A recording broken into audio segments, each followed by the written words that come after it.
Des de l'Associació Maleïdes les Guerres presentem la conferència impartida per Augusto Zamora, exambaixador de Nicaragua en Espanya, i presentada per Héctor Illueca, inspector de Treball i professor a la Universitat de València, que du per títol Multipolaritat o guerra, el dilema del segle XXI.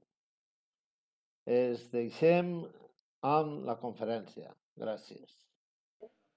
Volem destacar, donar-li gràcies a Augusto Zamora per estar així avui amb nosaltres.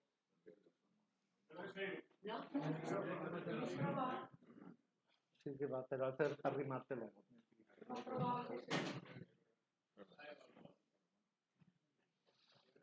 Arrímatelo. Ens feia molta il·lusió poder comptar amb ell i, bueno, ho hem pogut aconseguir després de molt de temps intentant veure de quina manera podíem fer que Augusto vingués aquí. Pues, bueno, ho he aconseguit. Vull agrair també a Héctor que estigui avui també amb nosaltres, compartisca esta conferència i ens presente com cal a Augusto, que és una persona molt interessant. I volia donar un agraïment molt especial, un agraïment molt especial, volia traslladar en nom de l'associació, dígame. Que t'acostes, que tens que estar... Un agraïment molt especial per les circumstàncies en les que està a l'associació, a la Societat Coral. Vaig llegir el manifest d'agraïment que des de l'Associació Maleïdes les Guerres hem dirigit als gestors de l'Hospitalet.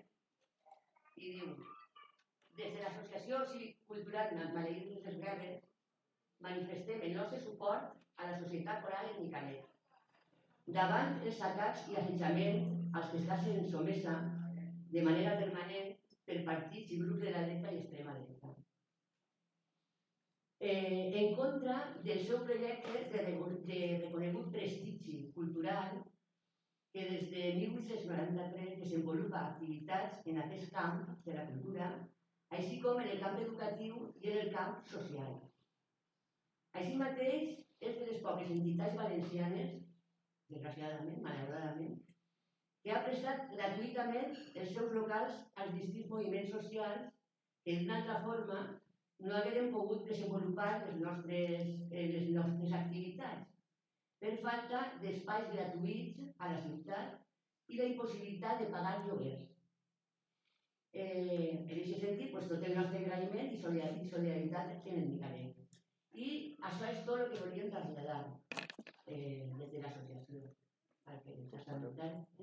Passarem després per al...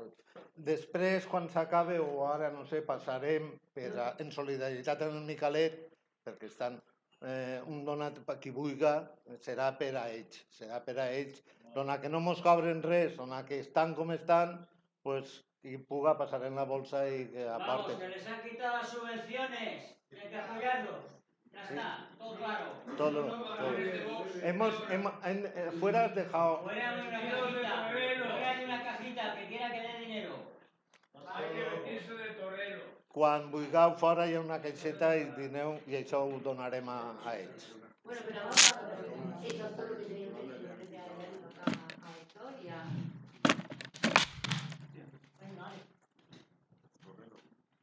El disco duro.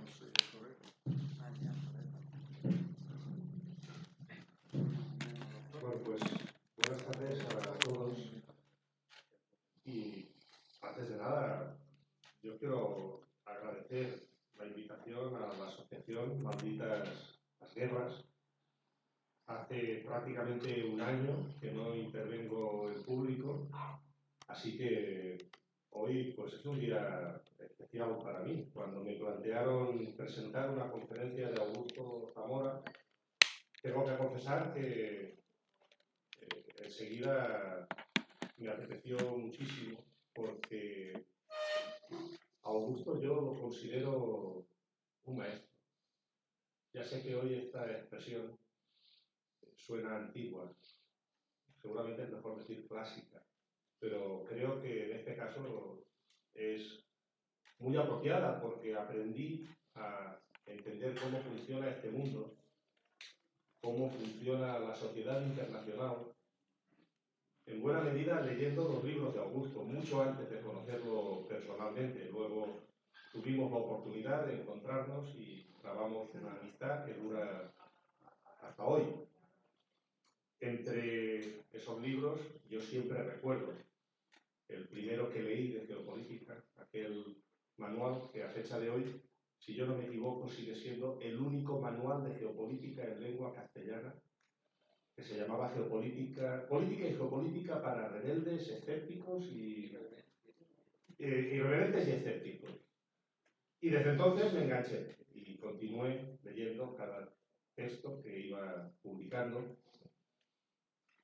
entre otros Requiem polifónico por Occidente, Malditos Libertadores, y el último, de Ucrania al mar de la China, en la editorial Lacal, que precisamente esta tarde andaba yo repasando. Son textos que a mí me han ayudado a entender cómo funciona este mundo y por eso hoy para mí es un honor poder compartir con Augusto esta mesa y con todos vosotros y vosotras para hablar de la situación internacional. Quiero, en mi intervención, que va a ser muy breve, esbozar alguna idea que puede ser útil para introducir la conferencia de Augusto, o al menos yo lo pienso así, debéis de juzgarlo vosotros. Y tiene que ver con el funcionamiento de eso que se llama el sistema internacional. Decía Thomas Hobbes que la sociedad internacional se encuentra en estado de naturaleza. Él contraponía el interior de cada país con el ámbito internacional de relaciones entre estados. Y lo que venía a exponer es que dentro de cada país ha sido posible constituir una autoridad política a través de un proceso evolutivo que se ha prolongado durante siglos, en el que sucesivos conflictos y guerras han ido haciendo aparecer una autoridad que monopoliza la violencia y es capaz de instaurar el orden. Esa autoridad es el Estado. Eso que ocurre dentro de cada país no se produce en el ámbito internacional. Y por eso Thomas Hobbes decía que el sistema internacional se encuentra en estado de naturaleza.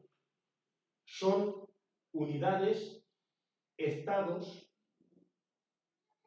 no diré plenamente soberanos, pero sí relativamente autónomos, que coexisten en el ámbito internacional y que se encuentran en un equilibrio inestable. No hay una autoridad superior a todos ellos que tenga la capacidad de monopolizar la violencia, como sí ocurre dentro de cada país, y eso provoca que estemos ante un orden que podríamos calificar de anárquico en cierto sentido. Ahora diré alguna cosa más al respecto. Esta es la sustancia fundamental del sistema internacional. Es verdad que todo esto es muy teórico, que luego en la práctica unas unidades son más autónomas que otras. Hay estados poderosos que detentan la soberanía sobre su propio territorio y que tienen un amplio margen de maniobra en política interior y exterior.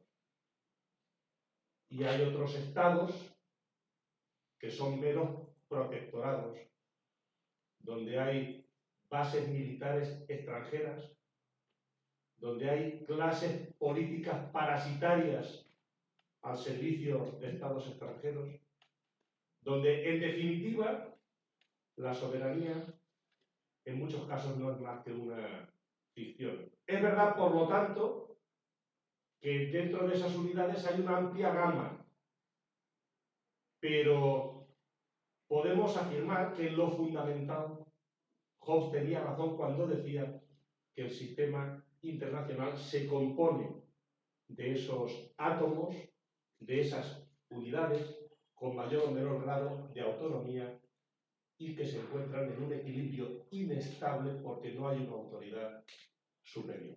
¿A dónde quiero llegar? Si esto es así, y yo creo que fundamentalmente es así, solo hay dos formas de implantar un cierto orden en el sistema internacional. Solo hay dos maneras posibles de que reine un cierto orden en el caos. La primera es muy fácil de entender. Es la ley del más fuerte. El más fuerte manda y los demás obedecen. Y solo se producen guerras allí donde le interesa al más fuerte. Es lo que podríamos denominar un sistema hegemónico. Un sistema donde domina un hegemón y que responde fundamentalmente a las características de lo que ha sido el sistema internacional desde la caída de la Unión Soviética, donde Estados Unidos operaba como hegemón y los demás obedecían, muchas veces por consentimiento, porque entendían que obedecer beneficiaba en mayor o menor medida a sus intereses, y no pocas veces también por coacción, cuando alguien osaba desafiar al imperio. El sistema hegemónico era un sistema jerárquico. Estados Unidos mandaba y los demás obedecían. Y eso hacía posible un cierto orden en el sistema internacional. Esta es la primera forma en la que puede consolidarse un equilibrio en ese campo de unidades relativamente autónomas que coexisten en el ámbito internacional. Hay una segunda forma que tiene que ver con un sistema internacional donde predominan relaciones de cooperación, donde predominan alianzas entre estados alrededor de diversas materias, donde predomina la colaboración y el respeto mutuo. Un orden así es posible cuando no hay nadie que sea el más fuerte. Y cuando alguien intenta ser el más fuerte, los demás no se someten a su jerarquía y mantienen ese orden consensual de colaboración entre estados. El primero podríamos llamarlo un orden unipolar y el segundo podríamos llamarlo un orden multipolar o policéntrico. Solo hay dos formas de que en el mundo haya orden. La ley del más fuerte o un sistema multipolar basado en la colaboración y en el respeto a la soberanía de los países. Lo que estamos viviendo a lo largo de los últimos años, el signo de los tiempos, es la transición acelerada y ya hoy muy avanzada de un orden unipolar basado en el dominio de los Estados Unidos a un orden multipolar en el que ha emergido una economía política mundial radicalmente distinta a la que había no hace tanto tiempo, en cuyo centro hay países continentes como China, como Rusia, como la India, una economía política mundial que ya no acepta el dictat de los Estados Unidos, que ya no obedece porque considera que otro orden es mejor para la defensa de sus intereses. Ese es, en mi modesta opinión, el signo de los tiempos, el espíritu del tiempo, de la época, que nos ha tocado vivir para bien o para mal. Hay un viejo mundo que forma parte del pasado, que es el mundo unipolar.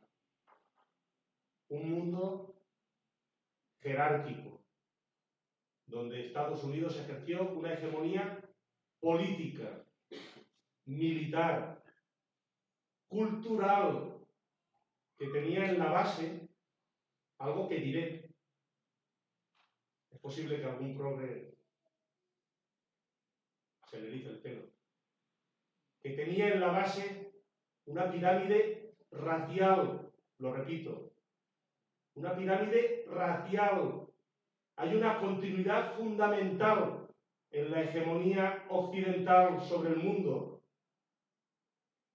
entre el colonialismo anglosajón, las prácticas de la Alemania nazi y lo que estamos viendo estos días en Palestina. Hay una continuidad fundamental, una pirámide racial en la base de ese sistema hegemónico que se ha prolongado durante décadas, que tiene en el centro el dominio de los Estados Unidos. Es un mundo viejo que forma parte del pasado. Hay un mundo nuevo que ha emergido, donde lo que predomina y predominará cada vez más son relaciones de colaboración, de respeto mutuo entre Estados. Un orden, en términos de Hermann Heller, podríamos decir, consensual, que ha emergido y que es hoy ya una realidad. Y acabo. Entre ese viejo mundo y lo nuevo que emerge hay una tensión. Lo viejo no quiere morir, no quiere perder sus privilegios, no quiere ceder su dominio. Y ese mundo nuevo, ese mundo multipolar, ya no acepta la tutela de Estados Unidos. Y ahí hay una tensión que es el nudo de nuestro tiempo y que está generando una conflictividad global cada vez más aguda que podría desembocar una vez más en grandes guerras. La gran pregunta, y ahí lo dejo, es si Estados Unidos va a aceptar o no el nuevo papel que le reserva el mundo multipolar, que es el de un país importante más, entre otros, que son hoy el centro de la economía mundial. Espero que estas ideas sean de utilidad para entender bien lo que nos trae Augusto, que va a hablar precisamente del dilema del siglo XXI, multipolaridad o guerra. Muchas gracias.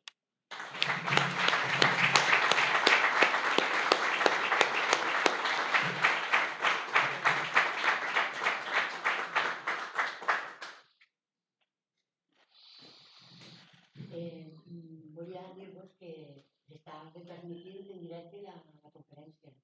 Gràcies a Xema de Tertulias en Cuarentena. Muchas gracias, Xema.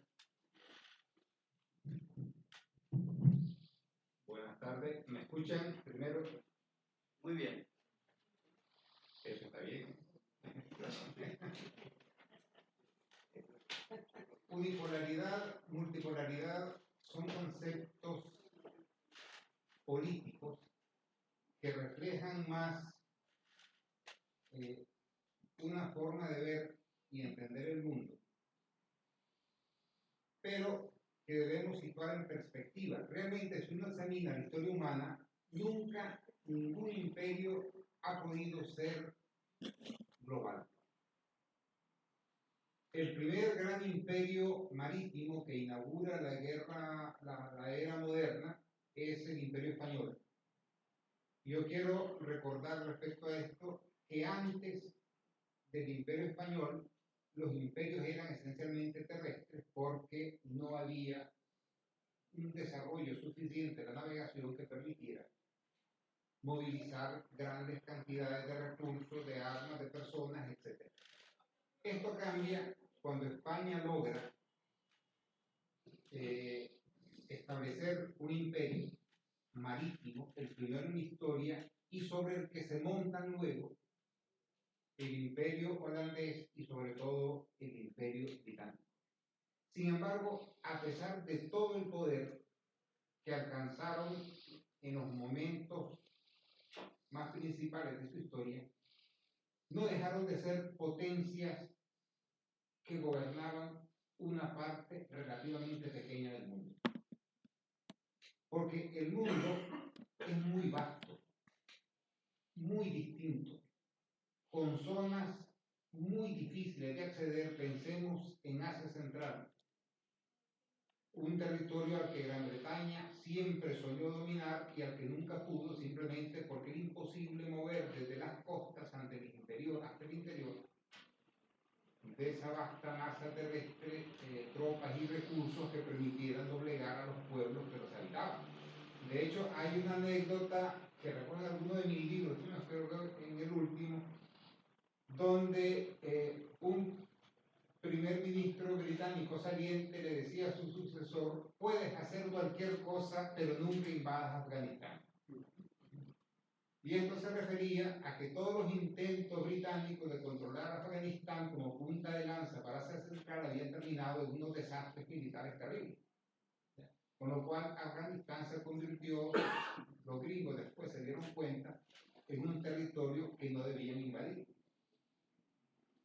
Ahora el mundo es otro, entre otras razones, porque las comunicaciones han experimentado un desarrollo en el último siglo como no se había visto en toda la historia de la humanidad anterior.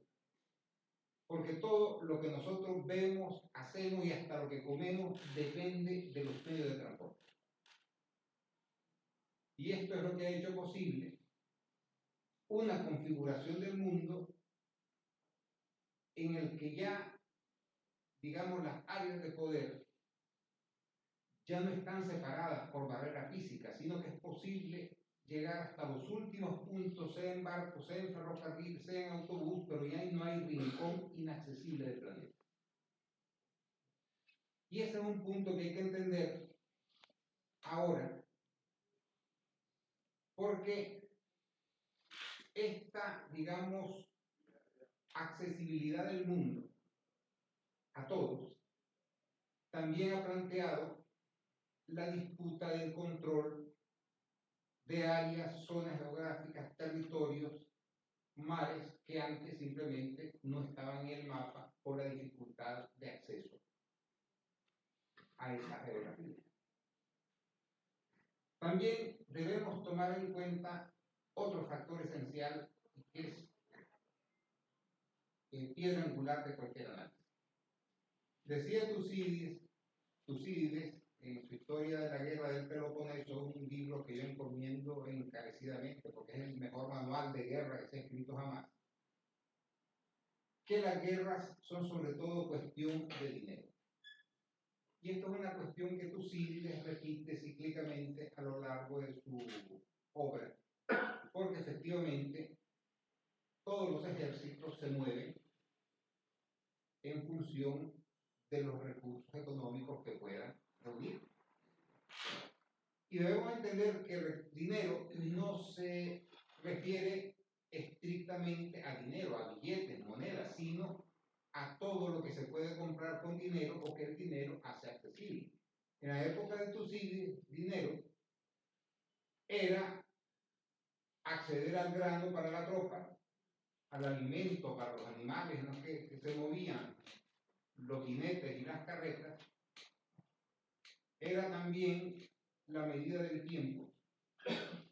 Según se tuviera más o menos caballos o mulas o burros, pues un ejército se movería con más o menos velocidad, y eso se aplica hoy exactamente igual a los blindados. Y les voy a dar un ejemplo. Todos habrán oído, o espero que hayan oído, las historias del África Corta y del mariscal Edwin Rommel. Según la historia oficial británica aliada, las tropas británicas aliadas derrotaron a Rommel. Y eso no es cierto. A Rommel lo derrotó que no tuvo acceso a combustible. De manera que cuando los británicos y los estadounidenses bombardean los depósitos de combustible y las posibles fuentes que podían mover todos aquellos blindados y tropas que tenía la Alemania nazi en el norte de África, cuando eso se acaba, pues esto lo dijo además un general estadounidense cuando llegaron como 1000 blindados estadounidenses a Alemania, que ellos lo primero que tenían que asegurar era el combustible, porque 10.000 tanques y combustibles era un montón de chatarra tirada en cualquier sitio.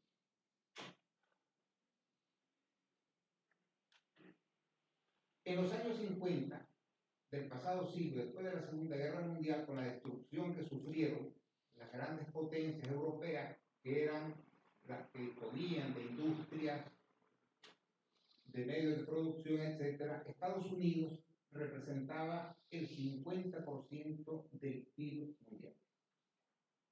Era una barbaridad. Significaba que de cada $2 que el mundo producía, $1 salía de Estados Unidos. Esto le permitió a Estados Unidos modelar el mundo en lo económico, financiero, bancario a su medida. Simplemente no tenía quien pudiera competir con él. También determinó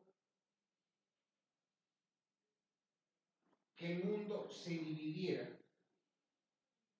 porque claro, la Unión Soviética no tenía la disponibilidad económica monetaria de Estados Unidos, pero tenía algo que era no menos peligroso, que era el mayor ejército del mundo que ocupaba media Europa.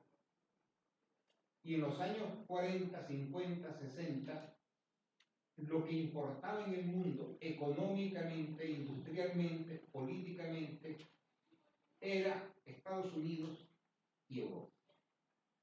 El resto del mundo eran áreas aledañas, periféricas, y eso incluía a China. Y por supuesto a India, a Irán. De manera que se forjó lo que pasó a llamarse el mundo bipolar. Era una bipolaridad cimentada en el armamento. A partir del momento en que la Unión Soviética pudo acceder al arma atómica, ya se equilibraron las fuerzas, aunque obviamente Estados Unidos siguió detentando un poder económico inmenso que todavía tiene, aunque nada parecido de los años 50, y esto se vio fortalecido con el renacimiento industrial, económico, científico, técnico de las potencias europeas, Alemania, Francia, Gran Bretaña, en menor medida Italia, pero esto pasó a formar parte de lo que hoy llamamos el G7. Y el G7 pasó a representar el club de los países ricos y poderosos del mundo que en los años 70 representaban hasta el 80% del PIB mundial. Todo. De manera que la hegemonía occidental, entendiendo por hegemonía occidental la suma de Estados Unidos más Europa occidental, era aplastante. La Unión Soviética nunca pudo competir con esa asimetría. Y eso fue uno de los factores determinantes de la crisis en que cayó la Unión Soviética, que llevó a una desaparición que yo creo que fue una conspiración interna, no cuestión de factores externos, sino que un grupo de militares, dirigentes del PECUS, y saber qué grupo más oscuro que decidieron liquidar a la Unión Soviética y Cuba. Pero bueno. De manera que el G7, de una u otra manera, gobernaba el mundo. Para gobernar no hace falta tener tropas, ocupando países ni nada. Bastaba tener el dominio de los sistemas financieros, bastaba el control del Banco Mundial, el control del Fondo Monetario Internacional, y así podían, con mover 2 dedos, poner de rodillas a medio planeta en una circunstancia en la que no había alternativa. El mundo era unipolar en ese sentido. Si alguien quería un préstamo, tenía que ir al FMI o al Banco Mundial o pedirlo a Estados Unidos o venir a un país europeo, y aquello determinaba que los países debían adoptar programas económicos salvajes contra sus pueblos para más de lo mismo. Es decir, aquellos eran préstamos para el expolio, caso de análisis es Argentina, un país que tiene absolutamente todo. Podría ser, y de hecho, a final del siglo XIX se consideraba que Argentina estaría en el siglo siguiente entre los 10 países más ricos del mundo, y sin embargo hay que reconocer que la Argentina es el país más poderoso de este planeta porque llevan 2 siglos queriendo destruirse y todavía siguen. ¿Ya?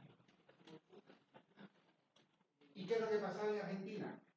Nunca la oligarquía supo administrar aquella inmensidad de recursos que ofrecía el país en beneficio de su gente.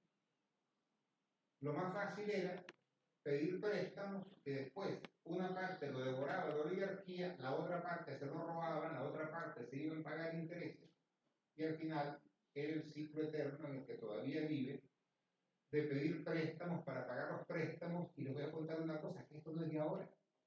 Esto yo lo cuento en mi libro Malditos Libertadores, porque una de las sorpresas que yo me llevé cuando estaba escribiendo este libro es que unos préstamos que los recién nacidos países latinoamericanos habían contraído con Inglaterra, Argentina terminó de pagar uno como en el 1940 y pico, un préstamo que era de 1810 o 12.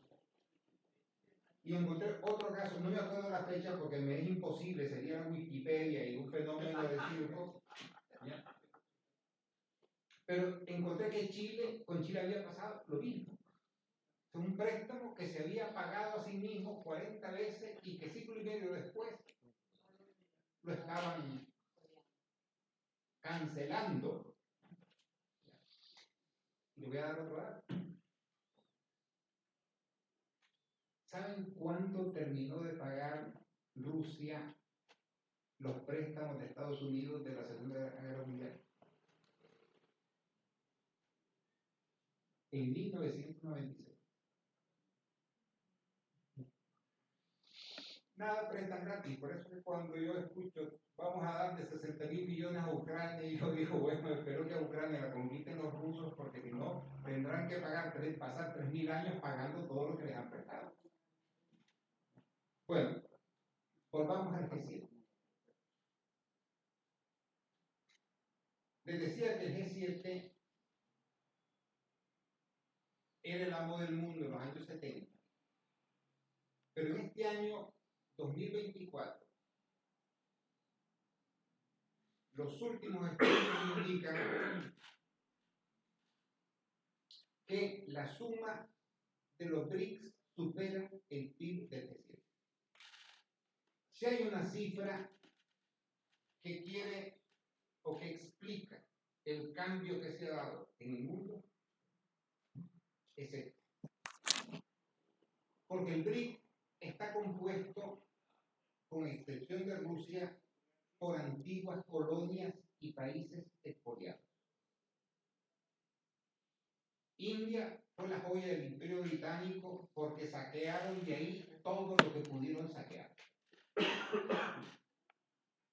Brasil fue la mayor neocolonia del Imperio Británico a tales niveles, que le voy a contar una cosa que cuenta Galeano en la Apenas Abierta de América Latina. Cuando Napoleón impone el bloqueo y Francia e Inglaterra se ve pues, con sus mercados europeos cerrados, tenían ahí una fundición que fabricaba calefactores, de esos de carbón, supongo, que lo metía pues como los que habían antes aquí con las abuelas que ¿ya? Y como no hallaba qué hacer con ellos, pues allá por 1815 o por ahí se lo vendió a Brasil, que es un país donde nieva todos los días, ¿sabes?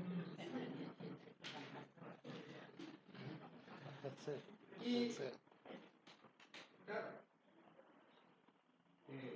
la industria británica resolvió el problema, pero yo no sé qué habrían hecho en Brasil con aquellos calefactores como sea sacarlos. ¿Qué les quiero decir con esto? Que aquel monopolio, aunque lo formaran varios países, aquella dictadura económica, financiera, bancaria, se ha quebrado en mil pedazos. La primera economía mundial, por PPP, el precio por paridad adquisitiva, que es una medida económica más real que el PIB, que es dividir la riqueza de un país, pues la del señor dueño de Sara con la del último desempleado de España, pues entonces da que España gana cada quien 25.000 euros, pero sabemos todos que no. Lo otro, en cambio, es real. Es el valor de lo que uno gana en el cotidiano. Te voy a dar un ejemplo. Yo se los contaba ahí en la cena, en la comida, pues. El salario medio de Nicaragua son $300. Ah, dice uno, $300. Pero claro, aquí en Nicaragua, con $1, se compra 12.500 bananas. Con $1, se compra casi 1 kilo de frijol. De manera que esos $300 da de sobra para resolver el diario del alimento. Y a la inversa. Una vez hablaba con el embajador de Nicaragua en Japón y él decía, no, que en Japón ganan $20.000. ¿Qué barbaridad? No, hombre, me dice, ganan $20.000, pero una sandía vale $150. Entonces, este mundo, ya con la economía en otro modelo, no encaja en absoluto con la visión que tiene lo que se llama el occidente colectivo de cómo debe funcionar el mundo. Y hay una cuestión que es necesario explicar, aunque sea brevemente, para entender lo que pasa, y es que tras el asesinato de la Unión Soviética, en Estados Unidos la clase dirigente se puso, como pueden comprender, eufórica. Se declararon los vencedores de la Guerra Fría, decidieron cambiarle el nombre a Estados Unidos de superpotencia a hiperpotencia. Y surgió una escuela de pensamiento que llegó al poder, que desarrolló una teoría que llamaron el New American Century, el nuevo siglo estadounidense.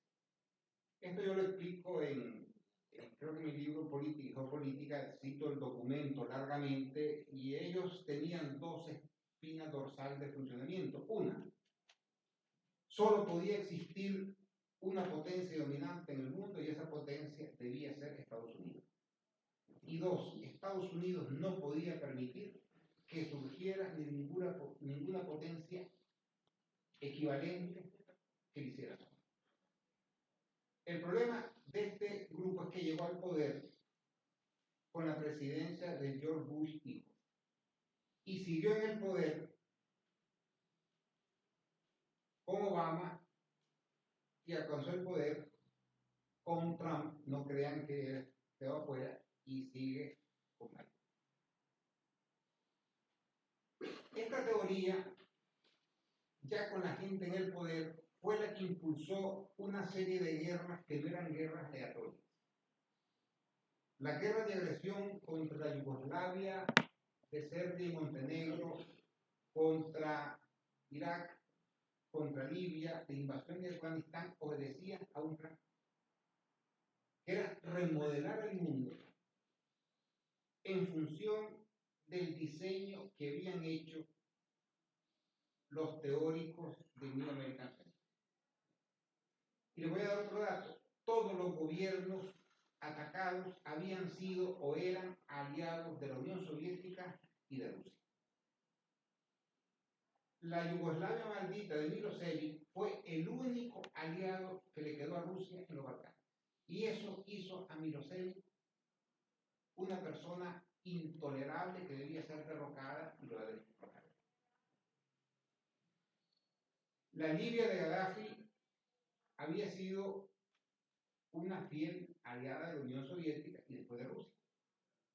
Como el régimen de Saddam Hussein, que sirvió bien al occidente que llamó el colectivo cuando se trató de destruir a la República Islámica de Irán y que después pasó a convertirse en el malo porque ya era un aliado incómodo con demasiados vínculos con Rusia en un área estratégica que Estados Unidos quería rediseñar para quedar solo Estados Unidos como poder dominante.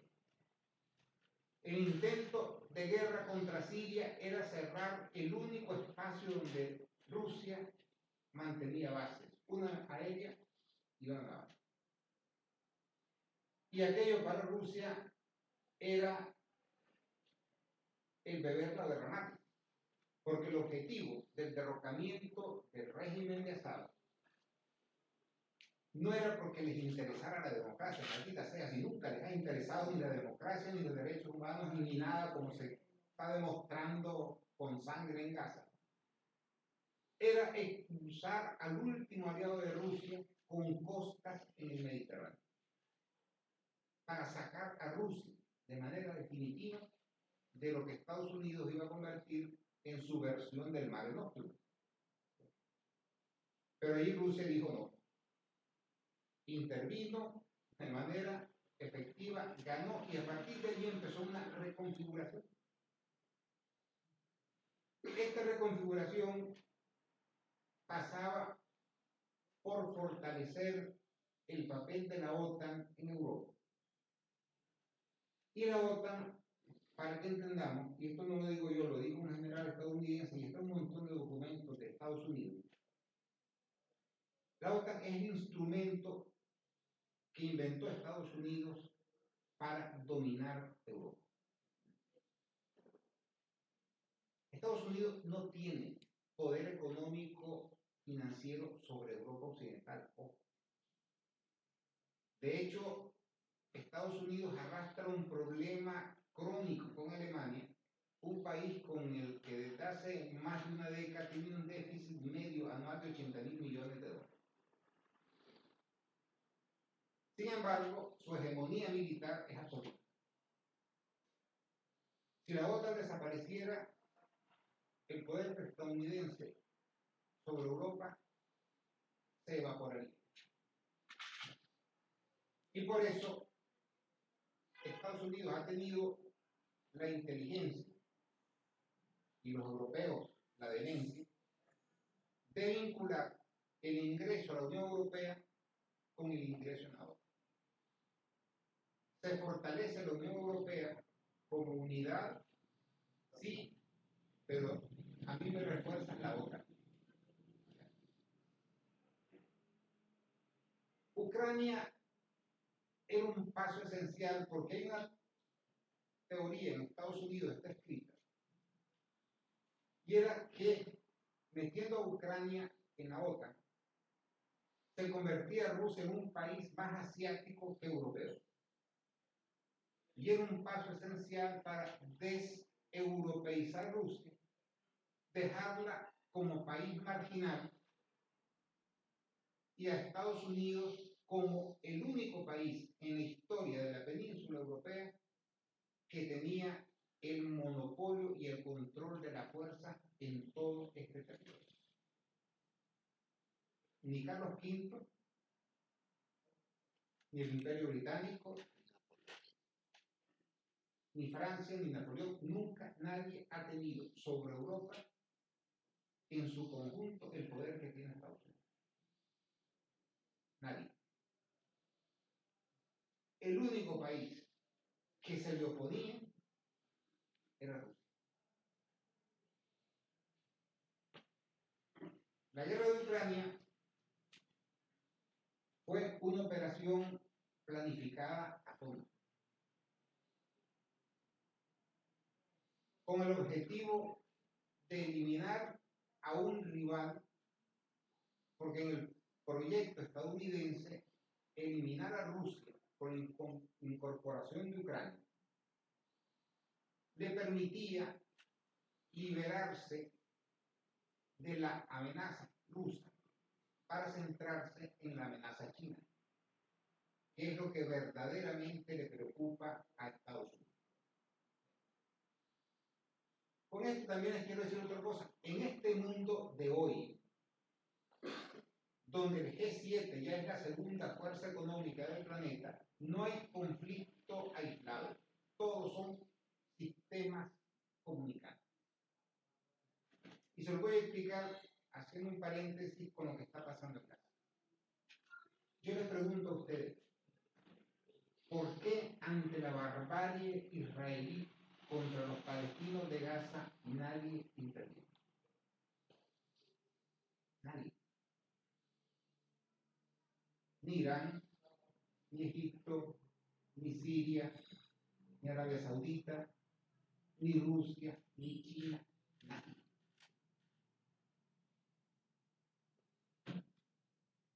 Les hago esa pregunta y quiero respuestas. A ver si me están siguiendo, entonces me están durmiendo, pero del fondo no lo sé yo. Respuestas. Anímense, que no cobramos todavía. Qué barbaridad, si fueran mis alumnos, qué No se atreven. No, que pueden responder, estoy haciendo una pregunta. Ah, y un valiente allá. ¿Cómo? Bueno, los hutíes, pero vamos a ver. Tirar 4 cohetes no es intervenir. Ya. A propósito, hundieron un barco arrocero británico. ¿Perdón? Tampoco. No, ¿ves? ¿Saben por qué no interviene nadie? Dinero. ¿Cómo? Dinero. Vamos a ver. Más helado que Siberia ahorita. Europa está totalmente subordinada a Estados Unidos. Totalmente. Que va a acabar en la mierda. Entonces, ¿cómo va a intervenir Eso lo sabemos. defendiendo a los palestinos? No, allá hay un brazo levantado. Has mencionado potencias nucleares. No, salvo China, Rusia, Israel, no hay potencias nucleares por ahí. Pero intervenir pondría el mundo en peligro. No, creo.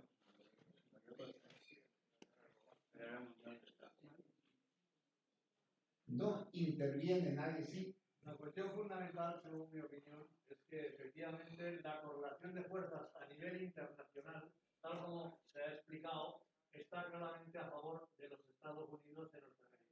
Lógicamente, cualquier país que se atreva mínimamente a coger y romper relaciones diplomáticas, etcétera, etcétera, pues sería vilmente condenado a los ostracismos. Únicamente Sudáfrica, por el gol que le metieron con el tema del neoliberalismo, el Banco Mundial, etcétera, etcétera, cuando la independencia, pues se ha atrevido a poner en cuestión ese sistema. Pero el resto de los países lacayos de los Estados Unidos, es decir, Europa, etcétera, etcétera, supondría un enfrentamiento y pondría en cuestión todo el sistema de los Estados Unidos. Y eso, lógicamente, nadie está en condiciones hoy por hoy de decir, aquí estoy yo. Uno de los países más tristes y patéticos es Alemania, que viendo efectivamente que lo que hicieron los nazis con los judíos, hoy en día lo están aplicando vilmente los israelitas, ¿entiendes?, sobre un pueblo indefenso, etcétera, etcétera. Y ni eso llama y clama a la gente para levantarse contra él. Yo, esa es un poco la opinión que tengo así globalmente. Creo que sobrevaloran a Estados Unidos. Y además, lo de Europa se entiende, pero Irán, Siria, Irak, Arabia Saudita, Egipto. Te voy a explicar mi visión. Es un poco más complicado. Uno, Israel existe por Estados Unidos. Si hay un país artificial en este mundo, se llama Israel. Pero Esta Israel es el dueño de Estados Unidos, ¿eh? Yo he vivido muchos años en la frontera y eso lo he conocido muy bien, ¿eh?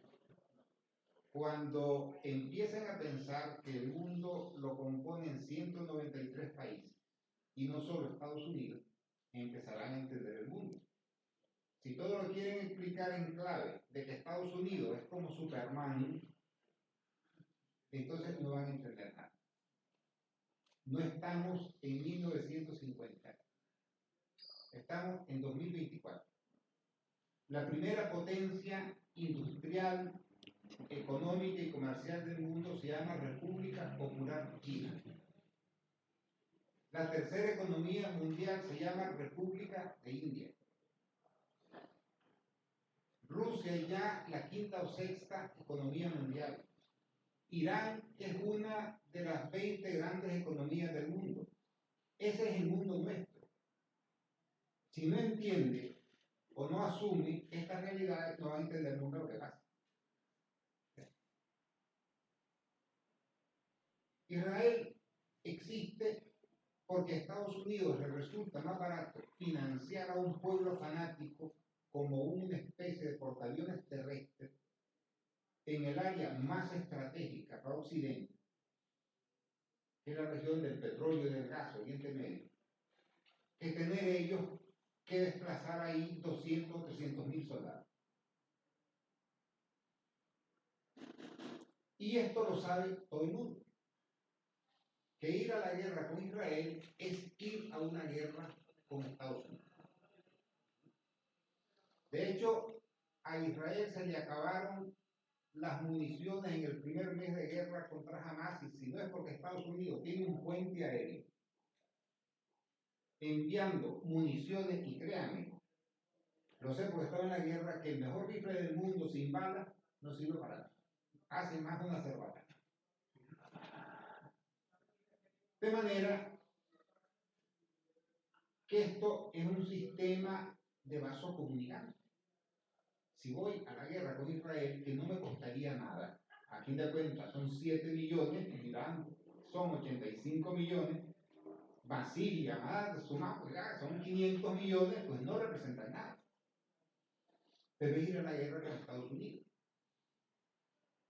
¿Hay miedo de ir a la guerra con Estados Unidos? Fíjense que cada vez menos. De hecho, uno de los grandes puntos de la actualidad de ahora es precisamente el debilitamiento de Estados Unidos. Y esto no lo digo yo, lo están diciendo en Estados Unidos. Yo leo casi cotidianamente revistas y prensa estadounidense porque uno debe estar informado en la fuente. Eso de decir que me dijeron que alguien dijo, que le habían dicho, eso no sirve.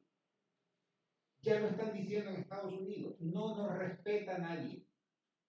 Hasta los hutíes nos agarran a cañonazos, lo que es demostración de que ya no damos miedo a nadie. Entonces, ¿por qué nadie interviene? esencialmente porque quien más, quien menos, en estas regiones del mundo, en Asia-Pacífico, en Rusia, saben que viene un gran conflicto. Y cuando digo un gran conflicto, pongan la letra más grande que quieran poner. Y todo el mundo está aguardando ese momento. Y esto no es que yo me lo invente. Esto está en los documentos oficiales que anualmente publican el Departamento de Estado, el Pentágono, la Casa Blanca.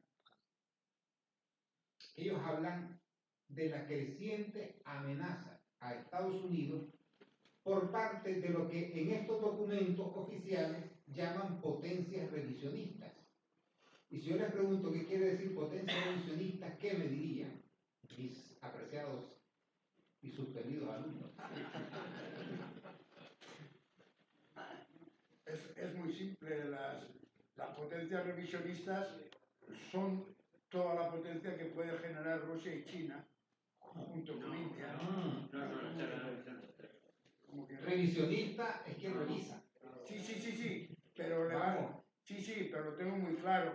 Pero ¿qué pasa en estos momentos con esta guerra? Entonces, les llaman potencias revisionistas porque son potencias que quieren revisar el orden mundial que Estados Unidos quiere mantener. Claro. ¿Ah? Entonces, cuando hablan de potencias revisionistas, incluso el documento, yo lo cito, a veces hay que leer mis libros no por lo que yo diga, sino por lo que ahí se contiene de documentos traducidos y bien traducidos. Los llegan a llamar estados malignos. Yo hasta me burlo, porque hay documentos oficiales lo que dice, los estados malignos. Dios mío, digo yo, aquí estamos ya con Satanás. De manera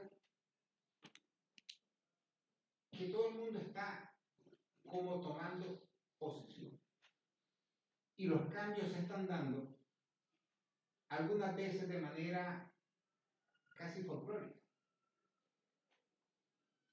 Les voy a dar un ejemplo de este sistema de vasos comunicantes.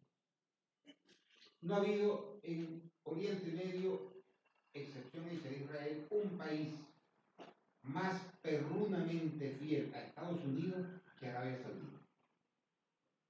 Pero vamos, perrunamente, que llegaban los gringos y les decían, mira, necesito que compré 80.000 millones en dólares en armas porque tal empresa está en crisis, necesitamos que le...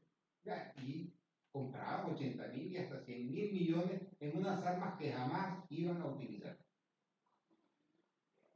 Pero de repente, Arabia Saudita firma un acuerdo estratégico con China, acuerda comerciar petróleo y gas en monedas nacionales, firma un acuerdo estratégico sobre materia energética con Rusia y Putin hace un viaje espectacular con cazas rusos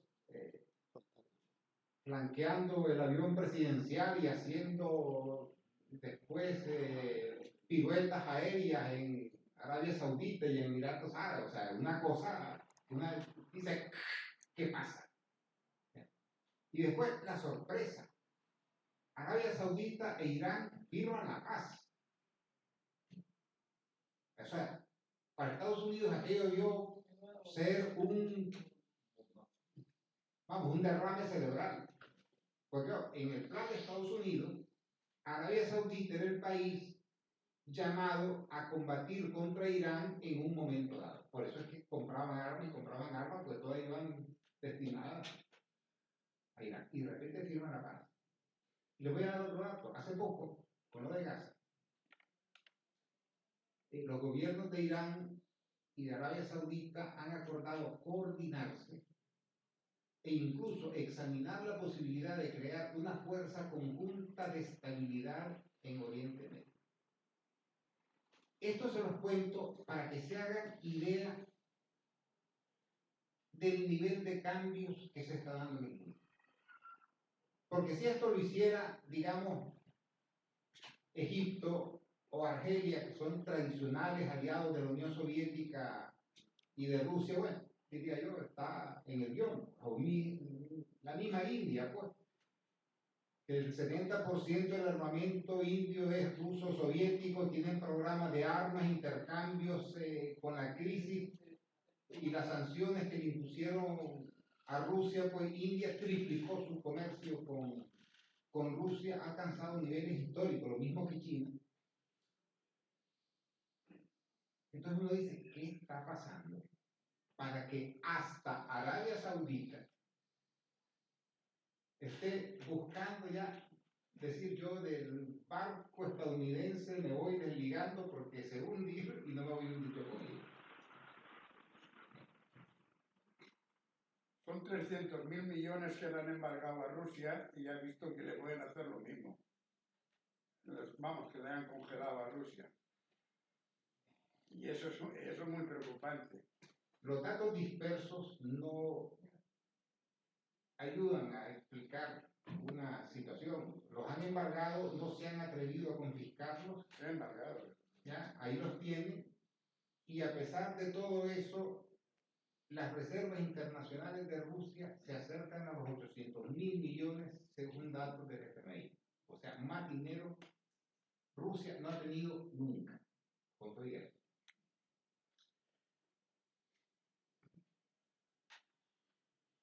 Entonces, este mundo, a partir de su fragmentación económica, que no es ruptura, ¿ya?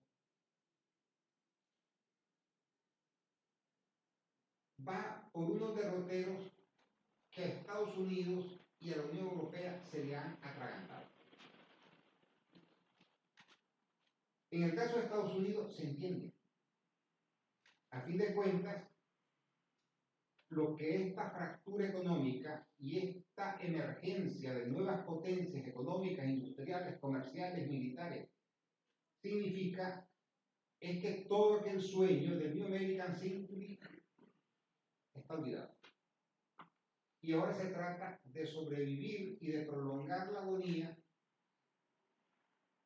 el tiempo que se pueda, y la pregunta es, ¿a qué costo? Lo de Europa es inexplicable. Europa se está suicidando, simplemente. Yo voy a decir una cosa. En mi libro Requiem Polifónico yo hice un análisis comparativo de las fuerzas militares entre la Organización de Cooperación de Shanghái, que es de donde creo yo, voy a hablar un poco de eso más, va a surgir el nuevo diseño del mundo, y la OTAN salía derrotada en todos los ámbitos. Se ha puesto en la balanza el poder que reúne la Organización de Cooperación de Shanghái. Es tan abrumador que la OTAN no es más que una invitación al suicidio. Solo debemos partir de los volúmenes de población. La Organización de Cooperación de Shanghái representa casi el 60% de la población mundial y más de la mitad de la economía mundial. Aparte de que ahora que ha ingresado Irán, el poder es mayor.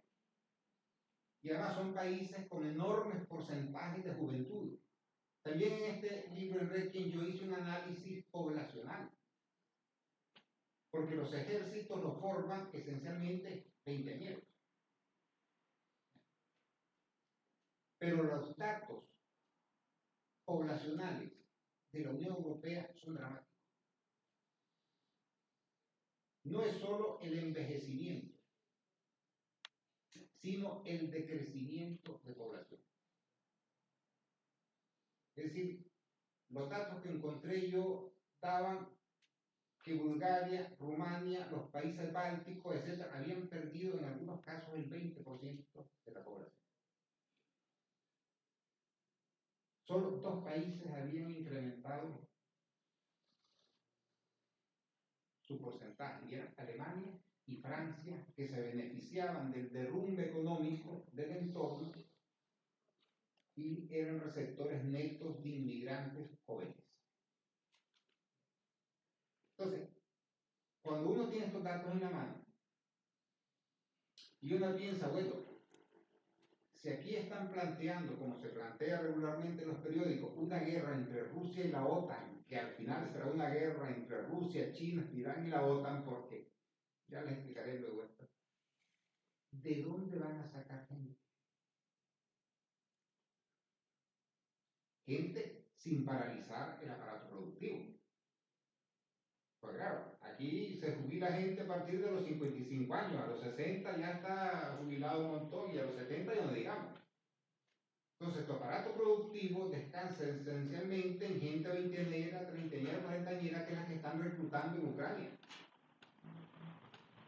Si tú sacas a esa gente del trabajo, pues matas tu economía. Y les voy a contar un dato ilustrativo. ¿Saben cuál es el origen del poder de Estados Unidos? No. Los datos dispersos, yo lo voy a... Me pasan los nombres después para un campo de trabajo de educación intensiva allí. Las guerras napoleónicas. Las guerras napoleónicas obligaron a una movilización masiva de soldados. Y la Europa de aquellos años era eminentemente agrícola, lo que significó que reclutaron a casi toda la masa campesina en condición laborable óptima, y esto implicó una caída y hundimiento de la producción alimentaria enorme.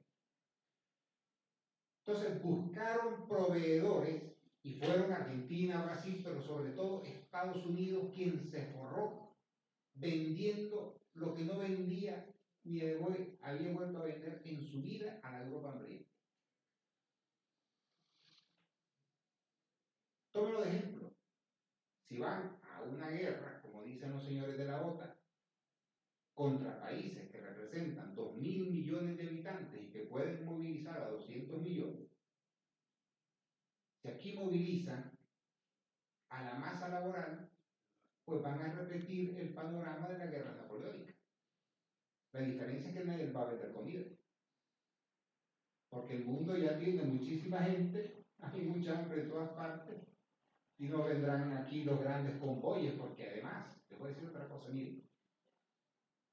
Yo en público saqué un artículo antes de que me empezaran a censurar amigablemente, que le llamé el síndrome de Normandía.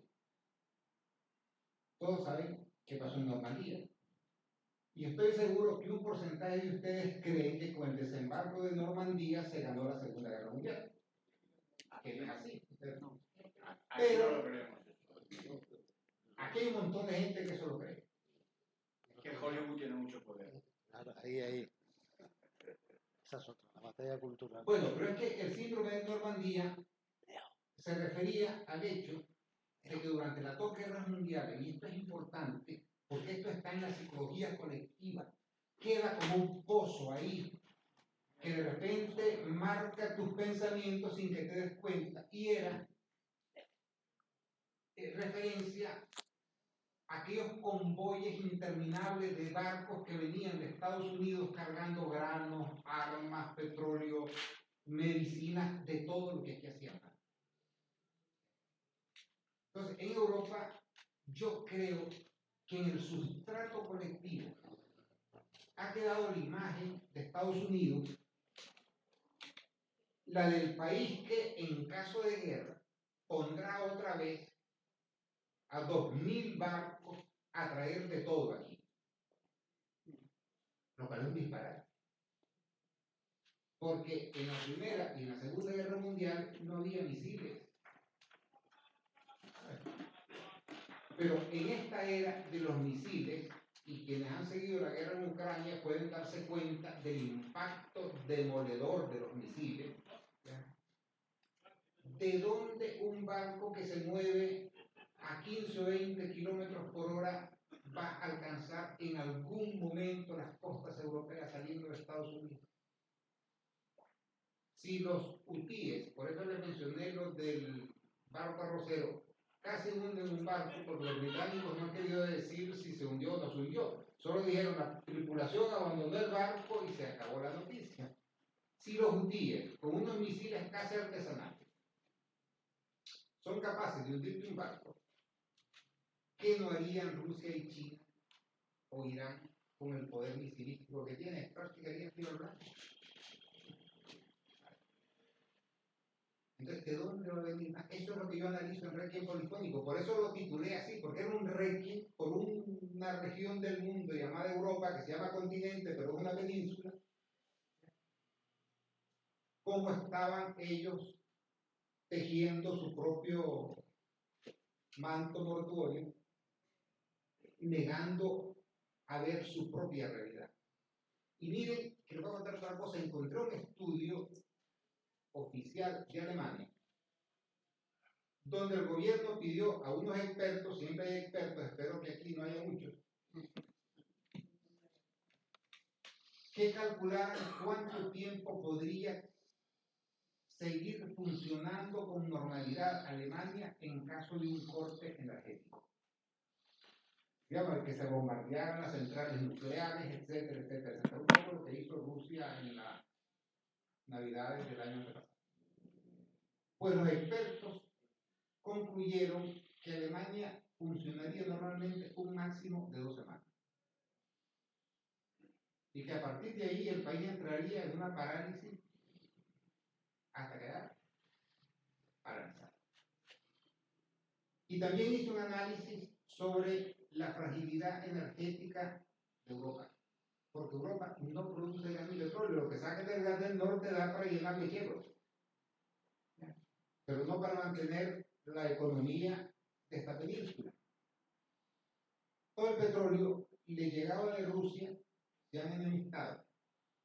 Le viene de Oriente Medio, Irán, Qatar, que son socios, Arabia Saudita, que ahora se ha aliado con Rusia, que le vende la mayor parte de su petróleo a China, y aquí les cortan todo en caso de conflicto. ¿Cuánto tiempo van a durar? 2 semanas. Yo aquí con mi amiga le comentaba, porque ella quiere hacer un huertito. Yo tengo una huerta en Nicaragua y más o menos me dan mis frijolitos. Fíjense ustedes una cosa en la que yo he pensado muy rato. En Europa ya no hay caballos de tiro, no hay bueyes, no hay burros, en los zoológicos, pues.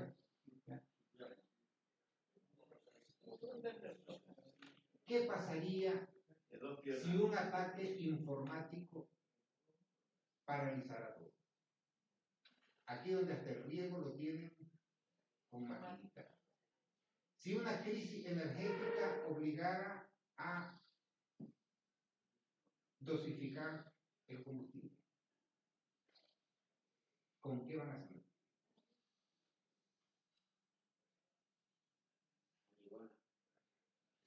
Miren, es que una guerra es una guerra, ¿me entiendes? Si hablas de guerra con la OTAN, contra Rusia, contra China, y estás hablando de las 2 mayores potencias militares del mundo, ya no es Estados Unidos. Lo primero que se ataca son los sistemas informáticos, los sistemas energéticos, los sistemas de comunicaciones, para dejar a los países paralizados.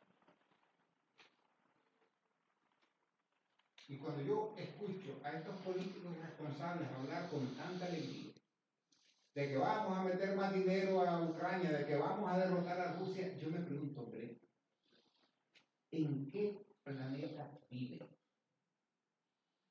Rusia es la mayor potencia nuclear del mundo. ¿Creen que Rusia va a dejar que los tanques de la OTAN lleguen a Moscú, que después lleguen los técnicos gringos a cargar sus misiles y llevárselos a Estados Unidos?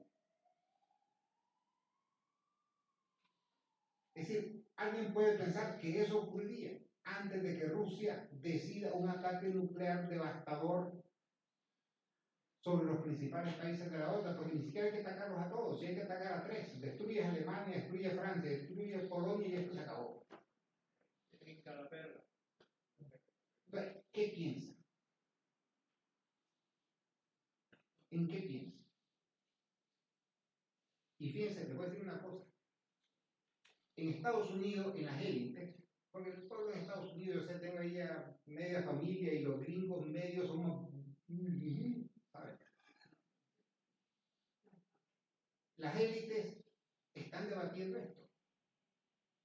Y ya hay sectores importantes diciendo que Estados Unidos debe iniciar su repliegue voluntariamente y debe empezar a negociar con Rusia y con China el nuevo orden porque no tiene perspectiva de ganar.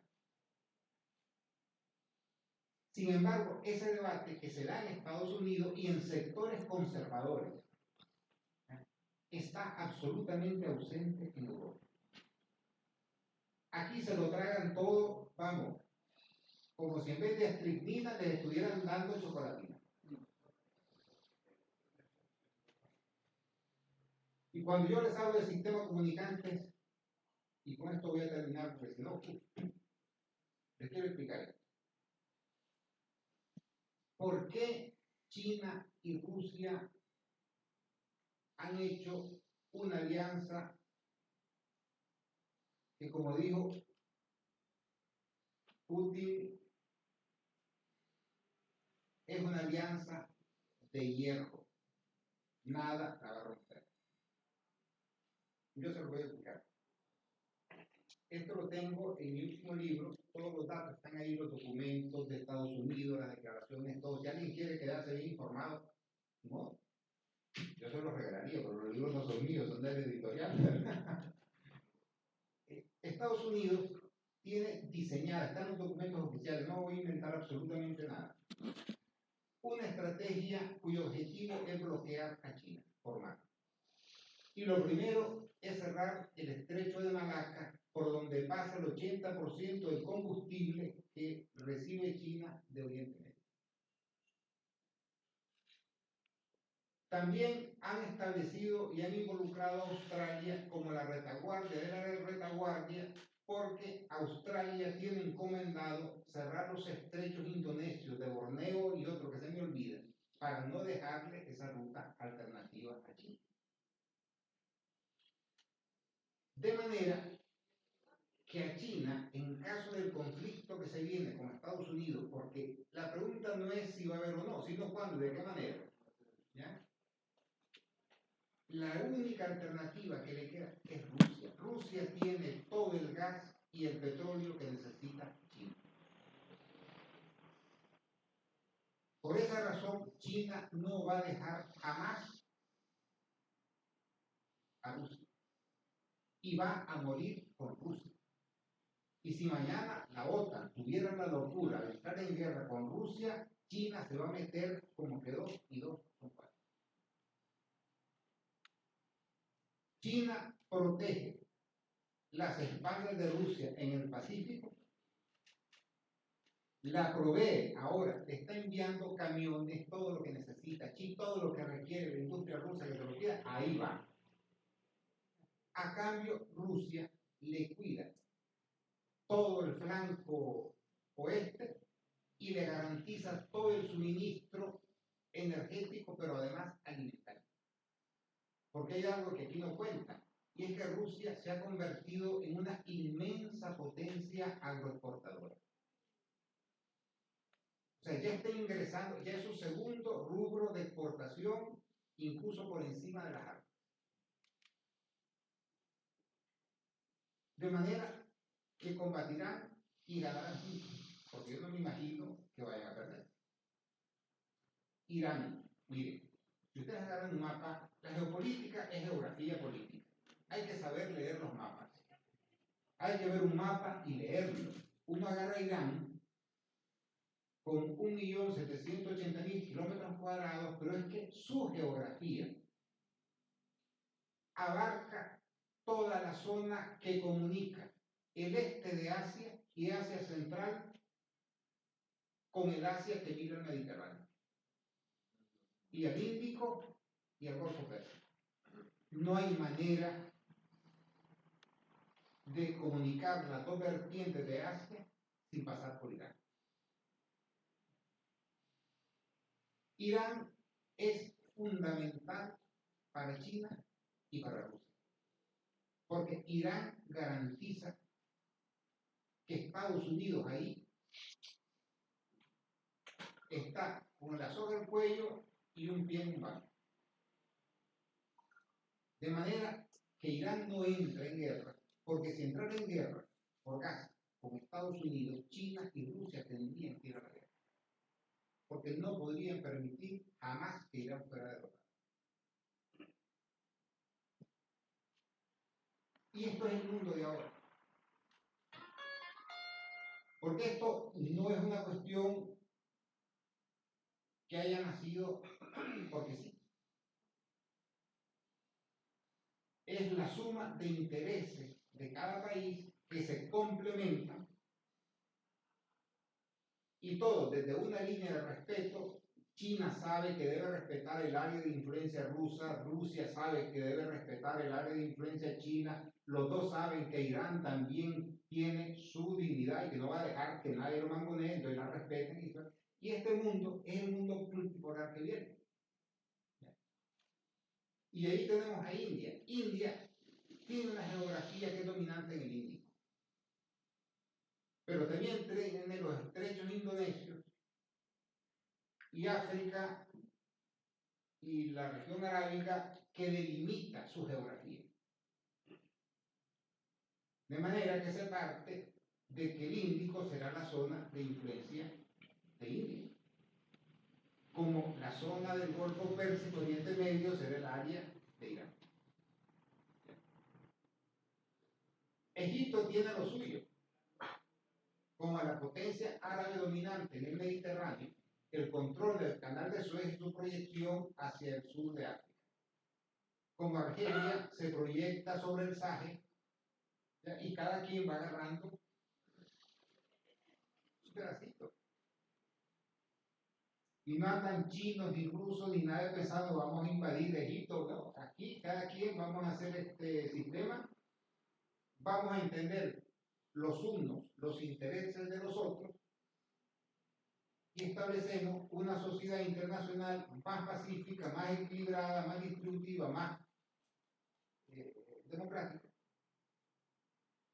Y si Estados Unidos y la OTAN quieren impedirlo, pues chicos, ni modo. ¿Ya? Agarramos los garrotes y los garroteamos. Y yo sé, y ustedes saben quién va a ganar. Y aquí dejo las cosas con esta nota optimista.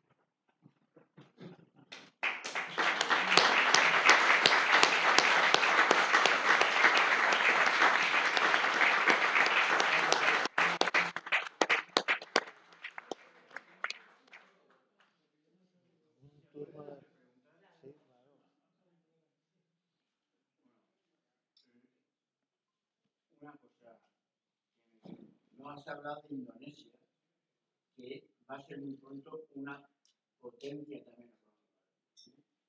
Indonesia como potencia más grande. Pero bueno, no era eso.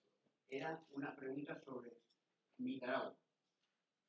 ¿Qué es lo que ha pasado en el canal que los chinos creo que empezaron a hacer, que iba a atravesar Nicaragua comunicando el Pacífico con el Atlántico? Porque todos sabemos lo que pasó en Panamá. Estados Unidos incluso creó una revolución en un trozo de Colombia para quedarse con Panamá. Y es suyo, Panamá es de Estados Unidos. Provocó una guerra, pero es suyo. Pero yo creo que lo ha parado Estados Unidos, ese canal. ¿Pero por qué? ¿Qué ha parado? No, porque Pues si sabe. yo la verdad no tengo idea. Sé lo mismo porque me he informado de los periódicos, pero además yo creo que si hay un motivo, ese motivo es económico. O sea, construir un canal interoceánico, estamos hablando, se habló en su momento, lo sé porque se dijo en Nicaragua, que iba a costar como 40.000 millones de dólares de hace 10 años. Nunca lo saben, los presupuestos de construcción se quedan en lo que dicen. Si habla de 40.000, Al final iban a ser 60.000 millones. Pues no es una cantidad que uno diga, bueno, vamos a hacer la prueba a ver si resulta. Sí, es mucho dinero. Pero es mucho dinero y el canal de Panamá está dado. Sí, pero el canal de Panamá quiere tener problemas porque ya no tienen agua, ¿eh? El canal de Panamá funciona con agua dulce, del agua, y tiene 12 esclusas.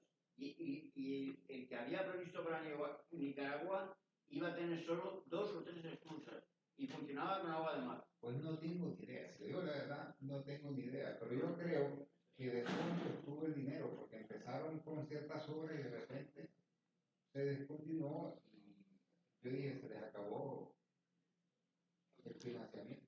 Pero era dinero chino. La pregunta. También en China 60.000 millones son muchos millones. La ruta de la seda también la pagaron aquí los chinos, y no sé si era por dinero, ¿eh? Ahora han proyectado otra por Afganistán y por ahí, otra ruta de la seda para llegar a Europa. Pero Es que la ruta de la seda original la diseñaron los chinos antes de la guerra de Ucrania para una Eurasia en paz. Con la guerra de Ucrania, las rutas se cortaron. Entonces ya una serie de rutas trazadas en un mapa pues ya no tenían ninguna viabilidad. Entonces China la ha desviado y ahora está construyendo rutas de la seda en Indochina, está tirando una que quiere ser con Pakistán. Reconocieron al gobierno afgano y yo creo que mucho de este reconocimiento tiene que ver con la necesidad de garantizar que los afganos controlen las zonas donde China va a invertir una cantidad grande en ferrocarril. Porque China quiere salir al mar de Omán por Pakistán. Rusia tiene ya en marcha lo que le llaman la ruta del norte, que parte de Irán, el Cáucaso, hasta llegar a Rusia. O sea, hay una serie de rutas que ya están obviando a Europa, como una zona fuera de control. Y eso es muy malo para Europa, pues significa que ya los grupos, las potencias económicas están viendo esta península como un sitio inseguro.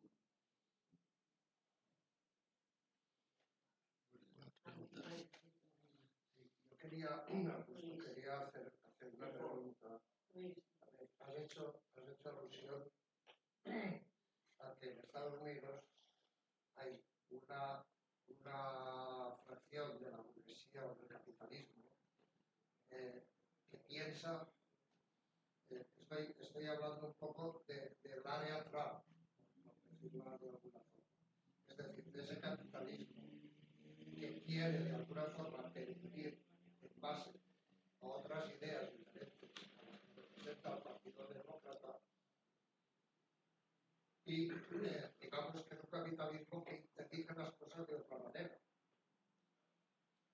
Aquí en España, porque en Europa yo creo que no hay nada, pero aquí en España con frecuencia a todos los que estamos un poco en redes nos llegan muchas veces de los canales neoliberales, por ejemplo, tipo el canal Negocios y de otros canales, incluso de canales militares, el tema del coronel Baños, es decir, que teniendo otra visión, siendo capitalistas y siendo de derechas, tienen otra visión diferente en la que sí que entienden que esto puede ser una catástrofe.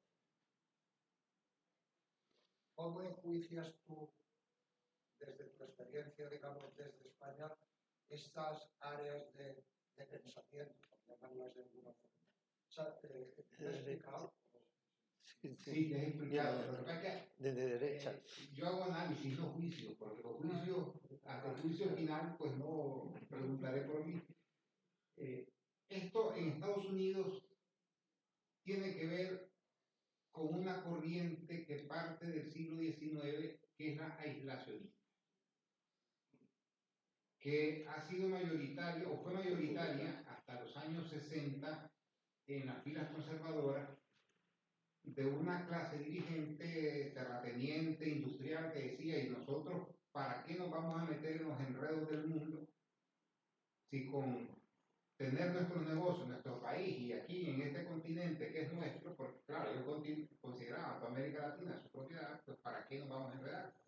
La otra, que en Estados Unidos llaman liberal o globalista, era que dice que Estados Unidos, con el poder que tiene, no puede estar ausente del mundo y que además con la enorme proyección económica, comercial que tiene, sobre todo en Asia-Pacífico, que es el nudo gordiano para Estados Unidos, pues que no puede. Sin embargo, digamos que los globalistas se habían impuesto en los últimos 60 años a partir de la hegemonía militar de Estados Unidos. Sin embargo, como ya está visto que esta hegemonía militar se va evaporando, tengan en cuenta que Estados Unidos salió vapuleado de Irak, salió vapuleado de Afganistán, lo de Vietnam fue un trauma. Entonces, ya dicen, bueno, que escribió un ex asesor de Trump, un militar retirado, un artículo muy lúcido, decía, bueno, mejor traigámonos nosotros voluntariamente a nuestros muchachos antes de que los saquen a patadas. Porque hay gente que aunque es de derechas, es inteligente, porque uno puede ser de izquierda y un perfecto imbécil, y puede ser uno de derecha y una persona muy lúcida. ¿Ya? Entonces, esta corriente de derechas conservadora es muy lúcida. Él dice, números en mano, si es que ya no tenemos esto, no tenemos los otros, los chinos aquí, los chinos allá. Con Rusia es un disparate lo que se quiere hacer. Entonces dicen, no.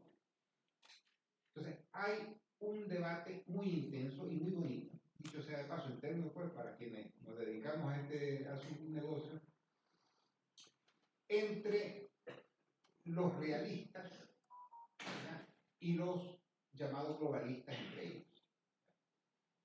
Y esto es interesante porque esto va a marcar pautas. ¿Ya? Trump se está agarrando a los sectores estos conservadores.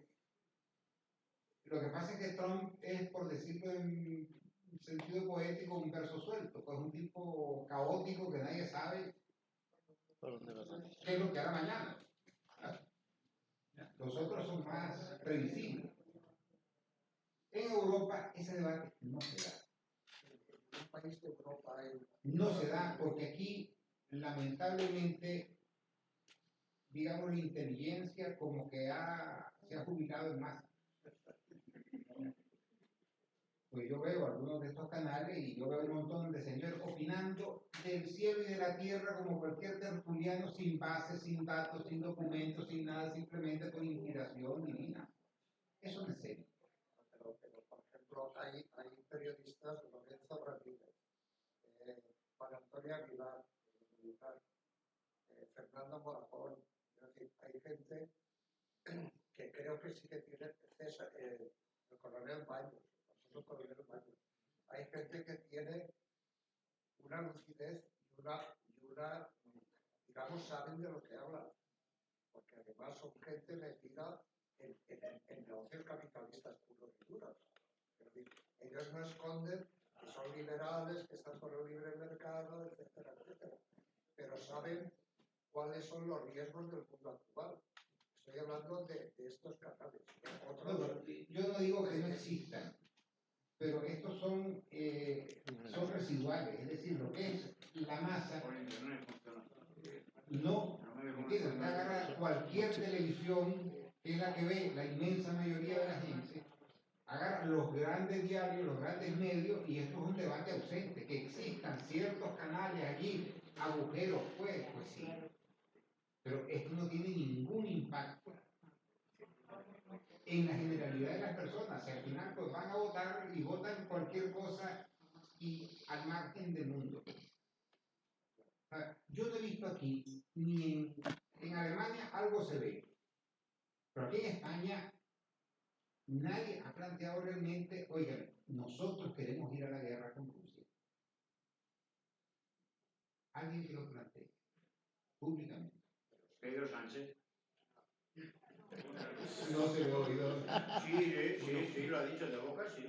Ha dicho de todo, que va a hablar con ellos, etcétera, etcétera. Yo, vamos a consultar si realmente queremos esto. O sea, en Alemania se está gestando un movimiento con Rosa Bastenek o algo así. Sara, que ya va por el 15-20% de votos. ¿Ya? Contra la guerra en Ucrania, por sacar a Alemania de la OTAN, por... ¿ya? Aquí en España es un cementerio. Víctor quería preguntar. Bueno, entonces podríamos considerar a Europa como proyecto de un macroestado una cosa fallida. Yo, una pregunta. La Unión Europea. Sí. Le voy a responder como profesor de Derecho Internacional. Nunca ha habido un proyecto de macroestado. Nunca. 2. La Unión Europea es un espacio económico comercial. Quien le diga otra cosa no se ha leído jamás uno de los tratados constitutivos de lo que es la Unión Europea. Y 3. La Unión Europea es un proyecto económico comercial sometido en lo político y lo militar a lo que dice Estados Unidos. Eso es esto que se llama Unión Europea. Y yo reto a cualquiera a que me niegue que esto es así. Y le voy a decir otra cosa, no hay región del mundo con mayor concentración de bases militares de Estados Unidos que Europa. Y de soldados, 100.000 soldados. Y le voy a decir otra cosa, en España hicieron un truco. Todas las bases de inteligencia y no sé qué que tenían los Estados Unidos a nombre de Estados Unidos firmaron un acuerdo para que pasaran a ser bases españolas, pero donde los gringos siguen operando tal cual. Eso es Europa. Todos los proyectos, mire, no es posible unir a los desiguales. Si usted quiere unir a un tendero con el Corte Inglés, lo que hará el Corte Inglés es quebrar al tendero y quedarse con la tienda. Usted no puede unir una economía como la alemana con la economía búlgara o la de Portugal. No puede unir la economía francesa con la de Albania. Eso es un disparate. Yo no sé si ustedes han viajado. Yo viajé por Rumania y por Bulgaria y vi los esqueletos de toda la planta industrial que vi en esos países, que la Unión Europea obligó a cerrar. A nosotros. Sí, pero aquí... Yo lo sé, pero yo no quería meterme ya tanto con España, pues vamos. Éramos la segunda Entonces, potencia. ¿qué hicieron? Antes búlgaros y rumanos bebían su propia cerveza. Cerraron su cervecería y toda cerveza que yo me tomé en Bulgaria y Rumania era danesa, era alemana, era holandesa, pero no había nada de producción nacional. Resultado, Bulgaria perdió el 25% de su población joven que emigró a Francia y Alemania. Esa es la Unión Europea. Bueno, pues muchas gracias. Coincidimos y hace años que yo lo venía pensando. Entonces yo te he hecho la pregunta por ver si no estaba yo algo equivocado en algún sitio. Muchas gracias. Nosotros nos obligaron hasta a matar vacas para entrar en la Unión Europea. Yo lo sé. Siguiente. Dirigí 3 seminarios sobre la Unión Europea en la Universidad Autónoma de Madrid. Ese tema me lo conozco bien. Allí voy a hacer una pregunta. Bueno, Es que primero no sé de cómo todo, agradeceros a los tres que conozco. Primero a Augusto por ayudarnos a hacer las conexiones correctas. A Chema, porque su labor antiimperialista es enorme, enorme, en la guerrilla comunicacional. Y a Héctor Illueca, también por apoyar estos actos muy antisistema, incluso dando la cara cuando era vicepresidente de la Generalitat con una formación política que mejor no hablar ahora. Pero ahí estaba, ahí estaba. A todos se os agradece inmensamente. Y antes, aclarar por la pregunta que nos hacías antes, Augusto, sí que te leemos. Bueno, uno aprobará. Que son muchos los llamados y pocos los escogidos. Sí, sí, sí. Qué broma. Y lo de las potencias nucleares iba por lo de dar gracias a la paciencia y estrategia de Rusia y China para que no haya una guerra mundial que sí que podría ser nuclear. Eso era la explicación de lo de antes, ¿no? Y muy rápido, doy contexto a la pregunta que va para Augusto, pero también podría ir para los otros dos de la mesa y para todo el mundo aquí.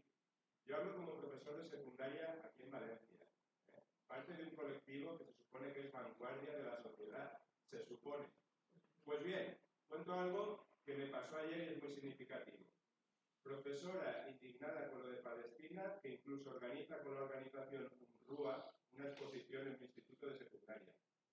Bueno, esta UNRWA, a la que han retirado fondos hace nada los parlamentarismos liberales, que se llaman democracias.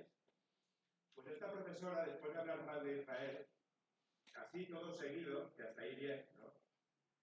Carga contra Putin, haciendo una conexión incorrecta, por eso decía lo de hacer las conexiones correctas a las que nos ayudáis, y asimilando fenómenos que son totalmente dispares, y sentencia ella que ciertas personas como Netanyahu o Putin no deberían estar al mando, denunciando que eso es el problema, lo esencial.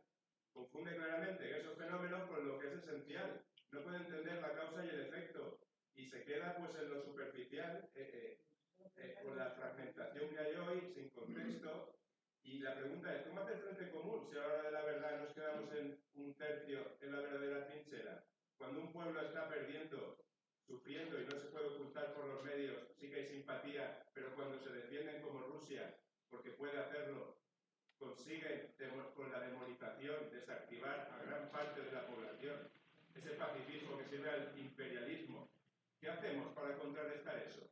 Porque esa guerra sí que nos interesa, hay que hablar de praxis, porque hay una guerra comunicacional, lo sabe Chema, hay una guerra cognitiva, y en esa guerra están ganando, porque soy profesor de secundaria y no puedo hablar con ningún compañero de mi claustro, que yo sepa, porque están con lo mismo. Profesores de filosofía, que tendrían que enseñarnos a hacer las conexiones correctas, a pensar correctamente, a pensar bien, que eso es la filosofía. ¿Qué hacemos? Te voy a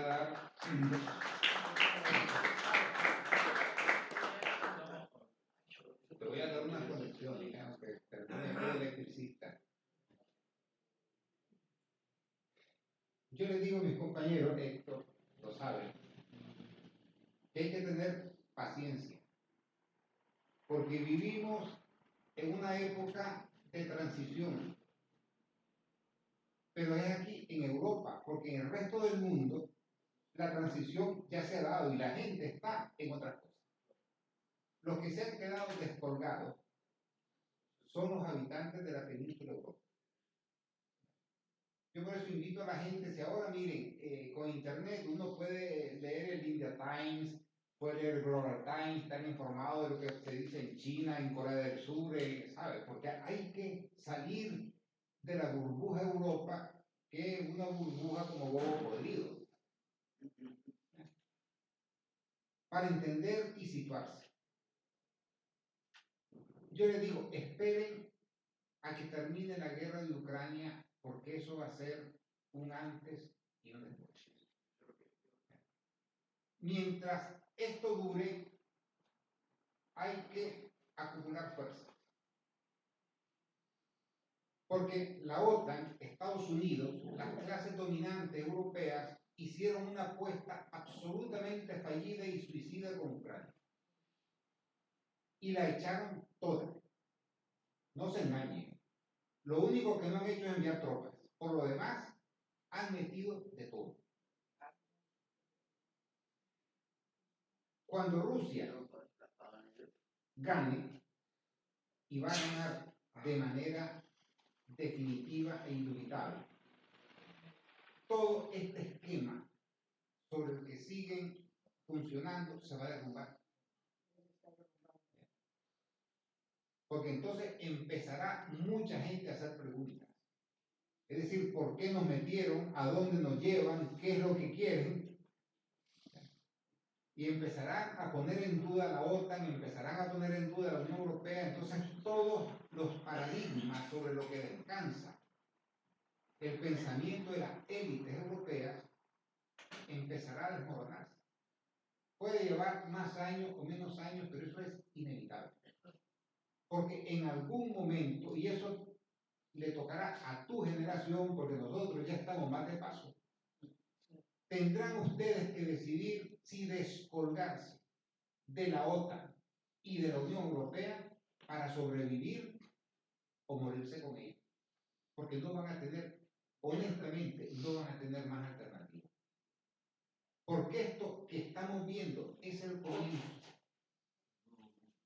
Miren, los BRICS ha sido un proyecto tan absolutamente exitoso que ahora hay fila de países pidiendo ingresar de Asia, de África, de Oceanía, de América Latina.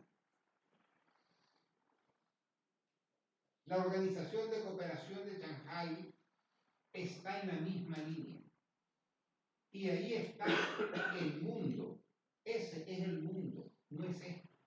Esta es una península de Eurasia, envejecida, anacrónica, en manos de unas élites que parece que en vez de neuronas tienen cemento, incapaces de entender nada, y que lo que están haciendo es llenar a sus poblaciones de basura. Miren, los programas de televisión aquí son infundos.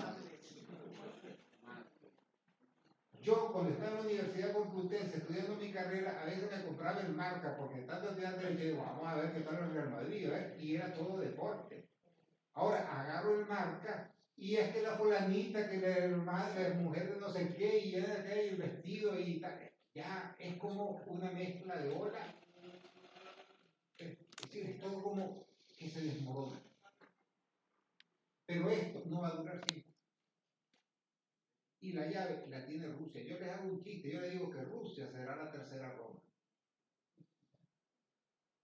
Porque de hecho, en el nuevo mundo que se está construyendo, la conexión de Europa con ese mundo tendrá que ser Rusia. Y Estados Unidos, miren, yo les digo una cosa. Estados Unidos la tiene mal. Porque Estados Unidos es un país aislado por dos océanos. Depende de su fuerza naval y de sus bases militares. Si eso se acaba, no es más que un país perdido al otro lado del Atlántico y al otro lado del Pacífico. Y con una América Latina más dueña de sí misma y un mundo más dueño de sí mismo, el modelo económico gringo no sé cuánto tiempo tardará en colapsar. Pues Estados Unidos es el país más endeudado del mundo. Si fuera una empresa, técnicamente habría pegado un batacazo como el de Lehman Brothers, pero peor, y no tendrían con qué pagar. No se cae la economía estadounidense porque todo el mundo ayudamos a sostenerla, porque sería más grave que se cayera de golpe a irla dejando caer poquito a poco. Te voy a dar un último dato y ya me voy a callar porque yo China fue hasta hace unos años el principal tenedor de deuda de los Estados Unidos. Llegó a tener 1.800 millones de millones, que es una cifra que ¡uf! Pues ¿sabes cuánto tiene China ahora? 860.000 millones. Pero es un tercio de lo que tenía hace 10 años. Los chinos todos los años van deshaciéndose de deuda de Estados Unidos. Rusia ya liquidó todo lo que tenía en dólares y en euros. Y esto lo vas a ver que paulatinamente los países irán deshaciéndose de los dólares, porque claro, si todas tus reservas las tienen en dólares y el dólar pega el batacazo, pasará lo que pasó con la Primera Guerra Mundial, que la moneda de referencia era la libra esterlina cuando después de la Guerra Mundial el Imperio Británico pegó el batacazo, los que tenían sus ahorros sus reservas en libras, se encontraron que lo que tenían eran papelillos. Entonces, por eso se pasó del patrón libra al patrón oro. Y por eso Estados Unidos en los 60, como ya no podía sostenerse la economía dando el dólar como referencia, Estados Unidos propició que se volviera al patrón oro, que es el que sigue ahora. ¿Ya? Y eso ya da medida de que ni los mismos gringos están seguros de cuánto tiempo va. Y eso es otro debate que está en Estados Unidos. O sea, es un debate intenso de la gente que dice que hay que parar la máquina porque ya imprimir billetitos se está agotando. Pues la conclusión es que cuando Europa se dé cuenta, ya estaremos sumidos en el quinto mundo. Yo quería hacer ahí una incursión muy rápida. Augusto o Héctor, ¿hasta qué punto tú las dejas? ¿Creéis que lo que perdimos en su día desde la Segunda Guerra Mundial fue la batalla cultural? La batalla cultural, los mayores somos hijos de Hollywood y los de ahora de Netflix. Y eso nos hace a los mayores, incluso que aquí, si vemos la Edad Media, vemos cómo vamos, pero aún así somos hijos de Hollywood, y los de ahora de Netflix. Y eso ha hecho, esta batalla cultural perdida, haga que estemos como estemos. ¿Hasta qué punto creéis que esa batalla cultural puede haber influido en el meninfotismo, en la no de la gente? Mi hijo es también profesor de secundaria. Y lo que dice el compañero, gente que en teoría tendría que estar, no. Y lo que os digo, están ellos con Netflix, nosotros con Hollywood, los vaqueros de pequeños. Y eso nos han colonizado desde allí. Y eso hace que ahora no. Y cada vez, de alguna forma, el miedo a que eso explote. Y va a explotar, desde luego. Va a explotar y Europa vamos, se queda. O sea, hubo un intento incluso cuando el ejército, que se quiso, ejército europeo, pero Estados Unidos dijo, ni hablar de esto. Hemos perdido en todos los sentidos. Y para salir, lo tenemos en este caso peor que cualquier país peor que cualquier. Suponiendo que seamos un continente, que no lo somos una península, la península europea lo tiene peor que cualquier país del mundo que te puedas poner para tener un futuro con garantía. Demografía, todo por donde lo cuentes, la verdad es que es un panorama, y sobre todo el cultural. Lo que piensa la gente si salimos ahí fuera o nos vamos a un bar. Ahí es donde no sé cómo darle la vuelta a eso. ¿Cómo pensáis que se puede dar la vuelta a eso? Una revolución, otra no hay. Bueno. Pero yo estoy de acuerdo con lo que tú has dicho. Todos los colonizados acaban revelando, y él lo ha dicho. ¿Acaban qué? Que todos los colonizados revelándose. se acaban revelando, lo ha dicho él. Y nosotros nos tenemos que revelar. Claro, pero nosotros muertos de hambre. O muertos en la caixa. Ese es el problema. Bueno.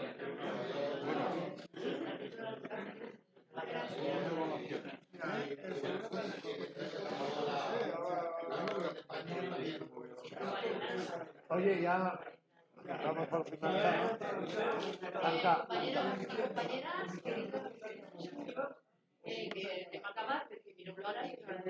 Es de replegar todo. Que al Snow tanquen y nos tiren No, fuera. hemos de recoger todo, las sillas, todo. Sí, antiimperialista cuando tertulias en cuarentena. No se oye. Practicar en la web antiimperialistas.com. En la web, yo voy a YouTube y allí normalmente en la web antiimperialistas.com. ¿Dónde está? Tienen canal de Telegram. Antiimperialistas.com. ¿Tenéis canal de Telegram? Sí, Telegram. Yo sí.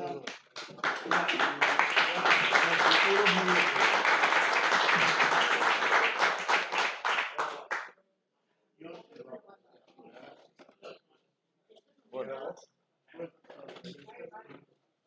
¿Por aquí?